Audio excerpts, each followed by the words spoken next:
এই খামটা তুই মহাজনটা দিয়ে দিবি, আমি আবার মাছ আনতে যাবো। এটা কি এর প্যাকেট? টাকা আছে বন্ধু, টাকার ভাড়া আমারে দিস না, আমার কাছ থেকে যখন তখন হারাই যাবো। আরে তোর সে তো আমি বেশি খাম খেয়ালি, আমার কাছে থাকলে পাক্কা হারায় যাবো। তোর কাছে রাখ, তুই মহাজনটা দিয়ে দিস। আচ্ছা ঠিক আছে, তুই যেহেতু এত করে কইতাছস রাখলাম না। রাখ, হ্যাঁ দিয়ে দিস। আপনাদের ভিতর মনাকে? আমি মনা কে? কনস্টেবল ওকে ধরো। আরে স্যার, মনে কি করতে? আরে আমি কি করলাম? আমারে ধরে লয়ে যেতেছেন কে? কি করছো না করছো এটা থানা যেয়ে বুঝবা, চলো। আরে আমারে লয়ে যেতেছেন কে? করিম, বিশ্বাস কর আমি কিছু করি নাই, আমি নির্দোষ। করিম, আমারে লয়ে যেতেছেন কে? হ্যাঁ হ্যাঁ, মনারে তো পুলিশে ধরে লয়ে গেল, তাহলে আমি কি করবো? আমি এক কাজ করি, মহাজনের কাছে যাই।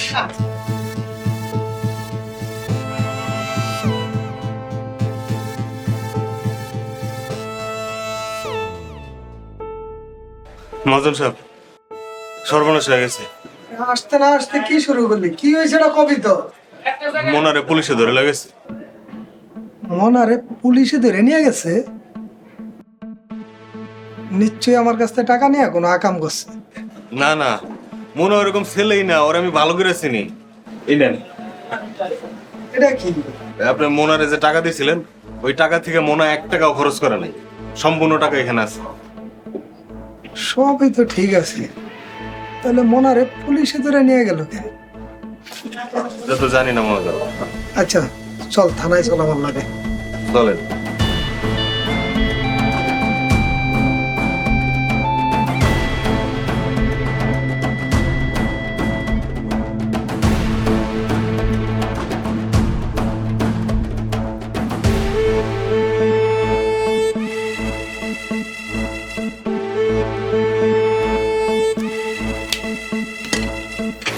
জি বলেন, আপনাদের কি সমস্যা? আপনারা আমার একজন লোক ধরে থানায় নিয়ে আসছেন। কি নাম? জি, আমার নাম হায়দার, মকবুল হায়দার। আপনার নামটা? আসামির নাম কি? ও আচ্ছা, ওর নাম মনা। স্যার, ও বাপ মা মরা একটা এতিম ফোলা, ওরে আপনারা ছাইরা দেন।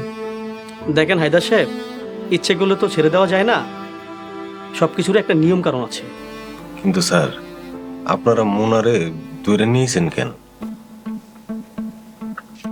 অভিযোগ আছে, ওর বিরুদ্ধে বড় অভিযোগ আছে। চেয়ারম্যানকে মারার হুমকি দিয়েছে এবং চেয়ারম্যানের লোকজনকে মারধর করেছে। বিশ্বাস করেন স্যার, মনা অনেক ভালো ফোলা। মনা ছোট থেকে আমার মাছের আড়তে কাজ করে, ও এমন কাজ করতে পারে না। আপনি দয়া করে আরে ছাইরা দেন।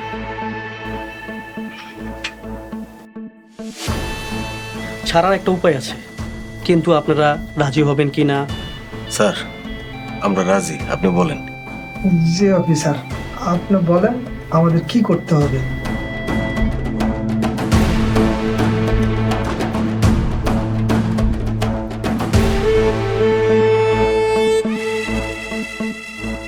মনা, এটা তুই কি করলি? তোরা আমি কইছি তুই মন দিয়া কাম কর, তুই কাম না কইরা গাছ যে একটা আগাম করতে। তোর লাগে প্রথম কারো কাছে হাত জোর করা লাগছে আমার। নিজের গাইডের টাকা খরচ করে তোরা ছাড়াই আনছি। মহাজন সাহেব, আপনার অনেক ধন্যবাদ। খালি ধন্যবাদ দিলে হইব না, এসব মাইয়া মানুষের পিছনে ঘুরা বাদ দে, মন দিয়া কাম কর। আর শোন, এরপর যদি কিছু হয় তোরা বাঁচানো তো দূরের কথা, আমি নিজে গিয়ে এমন ব্যবস্থা করবো যাতে কোনোদিন আর তুই থানা থেকে বেরোইতে না পারোস। মহাজন সাহেব, আপনি মাথা গরম করেন না, ওরা আমি বুঝাইতেছি। করিম, তুই আর বুঝা, ভালো করে বুঝা। আমি গেলাম। সালাম আলাইকুম। ওয়ালাইকুম আসসালাম। বন্ধু, এগুলো বাদ দি, চল 2 ভাই মিলে ব্যবসা করে সুখে থাকি। আমার কপালে সুখ নাই রে। আমি ঠিক করছি এই গ্রামে আর থাকুম না। এই গ্রামে থাকবি না মানে কই যাবি? কই যাবো তা জানি না, তো এখান থেকে বহু দূরে। এটা কি তোর শেষ সিদ্ধান্ত? হ, তাহলে দাঁড়ায় আছিস কে? যা, এখনই যা। যামু তো একলা যাবো না, লগে করে আমার ময়নারে নিয়ে তারপরে যাম।